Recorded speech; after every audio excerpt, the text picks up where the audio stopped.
Ahlan wa sahlan, selamat datang bulan suci Ramadan 1445 Hijriah di Pondok Pesantren Husnul Khotimah, Kuningan. Assalamualaikum warahmatullahi wabarakatuh. Alhamdulillahirabbil alamin. Segala puji bagi Allah, di mana pada hari ini kita bisa bertemu melalui layar kaca bersama pemirsa HKTV dimanapun berada. Saat ini posisi saya sedang berada di Turki, jadi memang agak dingin, bukan agak lagi tapi memang dingin. Dan alhamdulillah pada kali ini saya akan menyampaikan beberapa hal yang semoga saja bisa diambil hikmah dan manfaatnya, khususnya di bulan Ramadan ini. Salawat serta salam tidak lupa kita haturkan kepada junjungan kita, Nabi besar kita, Nabi Muhammad SAW, yang telah membawa kita dari zaman yang gelap menuju zaman yang insya Allah penuh dengan cahaya Islam seperti saat ini, dan semoga kita termasuk orang-orang yang menghidupkan cahaya itu. Amin ya rabbal alamin. Sahabat HKTV, sekarang kita sedang memasuki bulan suci Ramadan. Di bulan suci Ramadan ini tentunya siapapun itu umat Islam akan merasakan vibes yang berbeda atau aura yang berbeda, yang mana kita terdorong untuk berlomba-lomba melakukan berbagai macam amal kebaikan. Karena sebagaimana yang kita ketahui di bulan ini, pahala akan dilipat gandakan hingga 700 kali lipat. Dan hanya bulan Ramadan aja, selain bulan Ramadan nggak ada. Makanya selama bulan Ramadan ini, mungkin bulan lain juga ada faedah-faedah atau amalan khususnya, tetapi di bulan Ramadan ini selama 30 hari full, itu banyak sekali hal-hal yang sangat rugi jika kita lewatkan. Salah satu hal yang sangat rugi jika kita lewatkan, apa itu yang hanya terjadi di bulan Ramadan selain puasa, yaitu zakat fitrah. Jadi zakat fitrah memang hanya terjadi satu kali dalam setahun, tepatnya di bulan Ramadan, yaitu sebelum sholat Idul Fitri. Kewajiban untuk kita menunaikan zakat fitrah gitu. Dan zakat ini sebenarnya ada banyak, tidak hanya zakat fitrah. Tetapi karena ini bulannya bulan suci Ramadan, kita akan khususkan untuk membahas zakat fitrah. Tetapi saya sebenarnya juga tidak akan membahas secara detail zakat fitrah itu seperti apa, pengeluarannya seperti apa, karena saya rasa hampir setiap tahun sudah banyak sekali yang berbicara tentang zakat fitrah ini.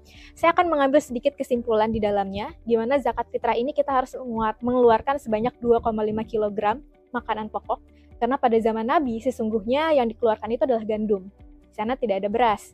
Tapi karena kita di Indonesia makanan pokok kita adalah beras, maka yang kita keluarkan adalah beras. Dan semuanya memiliki kewajiban, semua yang beragama Islam memiliki kewajiban untuk zakat fitrah. Sekalipun dia masih kecil, masih balita, itu juga masih punya kewajiban untuk zakat fitrah. Zakat fitrah ini, kalau kita telaah lebih detail, zakat termasuk zakat pada umumnya, apa sebenarnya esensinya? Kalau selama ini kita hanya sekedar untuk menunaikan kewajiban kita sebagai muslim, rasa-rasanya ada yang kurang, ya kan? Sepertinya harus ada yang kita telaah atau kita dalami lebih dalam lagi gitu. Apa makna dibalik zakat? Termasuk sedekah bisa juga. Jadi setelah saya dalami dan menelusuri, setidaknya ada 3 hal. 3 hal di mana kita itu memiliki esensi di balik zakat fitrah. Yang pertama, tentu adalah kewajiban kita sebagai seorang muslim, sebagai salah satu bentuk ikhtiar kita untuk menjadi hamba yang bertakwa. Karena takwa itu tingkatannya di atas muslim. Semua orang Islam adalah orang muslim, orang yang beriman. Tetapi untuk mencapai derajat takwa itu di atasnya lagi. Dan zakat fitrah itu menjadi salah satu ikhtiar kita untuk menjadi muslim yang bertakwa.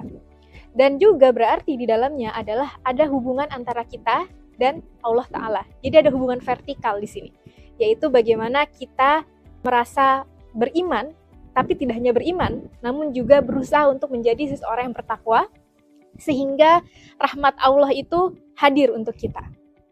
Itu yang pertama. Yang kedua, yaitu kalau ada hubungan vertikal, berarti ada hubungan horizontal. Nah, hubungan horizontal di sini berarti adalah bagaimana hubungan kita dengan yang ada di sekitar kita. Jadi nggak hanya diri kita sendiri, karena kita adalah manusia, yaitu makhluk sosial, maka orang-orang yang ada di sekitar kita itu adalah bagian dari horizontalnya kita. Dan zakat itu sendiri adalah bagaimana kita bisa menyalurkan itu kepada 7 golongan yang sudah disebutkan di dalam Al-Quran. Kita menyalurkan ke 7 golongan itu kan berarti adalah orang lain yang akan merasakan dampaknya dari kita bersedekah. Tetapi sebenarnya bersedekah ini juga dia ketika satu orang merasa tertolong, otomatis akan ada orang lain yang bersyukur, dan dia juga ada hasrat untuk mendorong orang lain. Itu udah teori sirkulasi dalam psikologi yang ada hasrat seperti itu, karena manusia itu sendiri kan asal katanya adalah ins ya. Ins itu adalah jinak gitu, dimana berarti manusia itu pada dasarnya memang mudah untuk diatur, mudah untuk saling keterkaitan juga satu sama lain. Jadi kalau ada seseorang atau manusia yang dia itu nggak mau untuk diatur, berarti kemanusiaannya udah nggak ada. Nah, makanya sebagai seorang ins, sebagai seorang manusia, kita otomatis ada perasaan untuk saling membantu, dan ketika sudah terbantu, kita juga ada dorongan untuk membantu orang lain.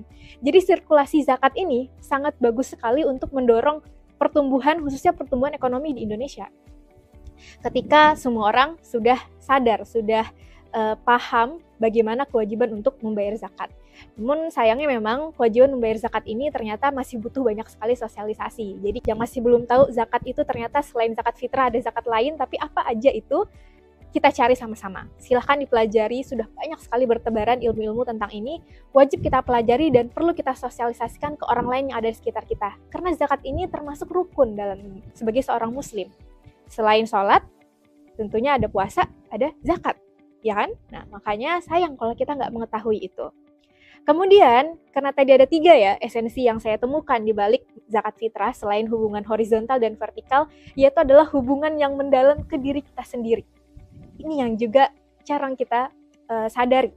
Apa itu maksudnya? Maksudnya adalah bagaimana kita berkontemplasi, bagaimana kita menelusuri kembali tentang zakat itu sendiri. Karena kan zakat itu kita bayar pakai harta kita, dan kita akan mengkontemplasikan itu. Dari mana kira-kira harta kita ini datang? Apakah kita sudah mencari harta kita dengan jalan yang halal? Apakah kita sudah mengeluarkan harta kita dengan hal-hal atau dengan pengeluaran-pengeluaran yang halal? Halal dan juga thayyiban. Nah, halal saja tidak cukup, tapi juga harus thayyiban. Nah, itu jadi bentuk kontemplasi kita. Karena, sahabat HKTV dimanapun berada, ketika kita ingin membayar zakat, sangat dilarang untuk menggunakan harta-harta yang haram. Jadi harta haram itu tidak boleh untuk membayar zakat. Jadi kalau misalnya di sini ada sahabat HKTV yang nauzubillah itu sebelumnya pernah misalnya bekerja atau pernah memakan uang riba misalnya, kemudian uang riba itu mau disedekahkan, dalam artian ya udah kalau udah terlanjur ngambil riba, ya udah deh disedekahkan dengan niatan untuk menyucikan harta. Karena zakat itu untuk mensucikan harta. Tetapi ketahuilah bahwa sebenarnya tidak diperbolehkan untuk berzakat menggunakan harta yang haram. Nah, ini kontemplasi kita. Kenapa nggak boleh? Karena Islam itu bersih. Dan ketika kita beribadah, itu harus dengan yang suci. Jadi kita tidak bisa mensucikan sesuatu hal yang suci dengan sesuatu hal yang kotor. Contoh misalnya, kalau kita mau sholat, kita wajib untuk berwudu. Dan berwudu dengan air yang suci. Kalau kita berwudu misalnya dengan air, mohon maaf, air comberan, atau mungkin air teh, apakah wudhu kita sah? Enggak kan? Berarti sholatnya juga tidak sah. Sama dengan berzakat. Jadi kalau kita berzakat menggunakan harta yang haram tadi, otomatis niat kita untuk mensucikan harta, dia tidak ikut suci. Makanya harus menggunakan harta-harta yang juga halal untuk mensucikan harta kita itu.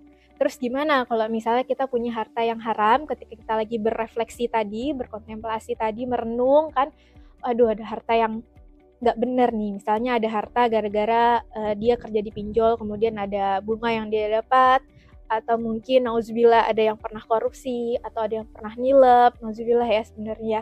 Tapi kalau ada misalnya di sekitar kita yang seperti itu, atau kita pernah di posisi itu, maka yang pertama dilakukan adalah jelas bertaubat. Dan uangnya itu bisa diberikan kepada lembaga-lembaga amal, tapi tidak diniatkan untuk sedekah. Dan di sini kita balik lagi ke niat itu penting. Niat itu penting, kita niatkan untuk apa? Sedekah tadi. Kalau kita niatkan untuk zakat, itu tidak diperbolehkan, tapi kita niatkan ya udah untuk kita kasih aja. Daripada mubazir tentu saja, atau kita makan sendiri. Gitu. Dan setelah itu, dengan catatan tidak mengulanginya lagi. Yang sangat disayangkan adalah ketika kita mengulangi lagi. Gitu. Jadi udah sadar, aduh saya bekerja di tempat yang tidak betul. Gitu.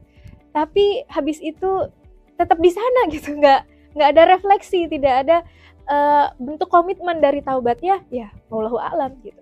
Jadi wallahu a'lam ini, maka sebenarnya harus dianjurkan untuk ketika taubat, berarti kita pure sudah menyerahkan segalanya kepada Allah, ya Allah saya tidak akan mengulanginya lagi, maka itu harus kita tunjukkan bentuk komitmen itu dengan tidak mengulangnya lagi agar harta kita betul-betul kita sucikan. Karena apa? Karena ketika harta kita itu betul-betul kita sucikan dengan zakat tadi dan kita sadar bahwa harta kita itu datang dari mana saja dan dikeluarkan untuk apa saja, otomatis hati kita itu akan lebih lega.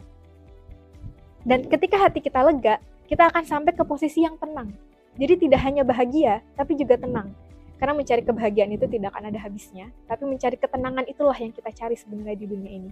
Maka ketika kita tenang dan kita menyebarkan harta itu kepada yang lain, orang lain juga akan merasakan suntikan atau setruman ya, yang ketenangan itu gitu. Tenangnya bukan setruman ini bukan kayak sengatan listrik ya, maksudnya ini metafora bahwa semua kan akan merasakan ketenangan itu gitu. Bayangkan kita hidup di hal-hal yang ketemu orang kita santun, kemudian melihat segala hal kita bisa terus positif gitu. Jadi aura kita itu jadi negatifnya tuh hilang. Semuanya tuh punya aura yang positif. Kalaupun ada, kita saling ingat mengingatkan. Masya Allah. Jadi memang sebenarnya Islam itu sudah mengajarkan ilmu agama yang benar dan indah gitu.